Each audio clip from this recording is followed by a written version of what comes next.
నటుడు కళాభవన్ మణి మృతి చెందారు. దీనికి సంబంధించి మరిన్ని వివరాలు మా ప్రతినిధి వసుంధర అందిస్తారు. వసుంధర, కళాభవన్ మణి మృతికి సంబంధించి ఆయన ఎన్ని గంటలకు మృతి చెందారు, దానికి సంబంధించిన డీటెయిల్స్ ఏంటి?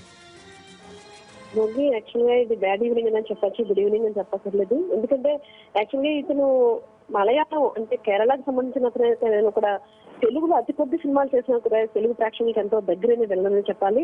వినూత్నమైన నటనతో అతను తెలుగు ప్రేక్షకులు కూడా ఎంతో ఆకర్షించిన నటుడని చెప్పాలి. ఇతను కొచ్చిన్ లో హాస్పిటల్లో గత కొద్ది రోజులుగా లివర్ కిడ్నీ ప్రాబ్లమ్ తో హాస్పిటల్లో జాయిన్ అయినట్టు తెలిసింది. అయితే అది చికిత్స ఫలించగా ఈరోజు సాయంకాలం 7-7:15 టైంకి చనిపోయినట్టుగా తెలిసింది.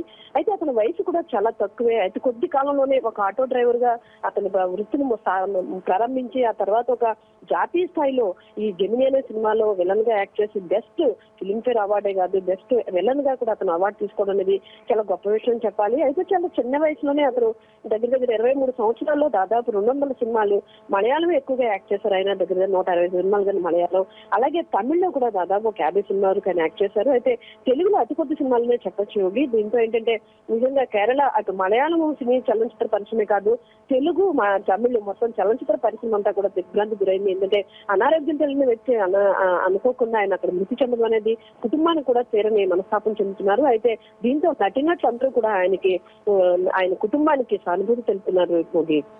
Thank you Vasundhara.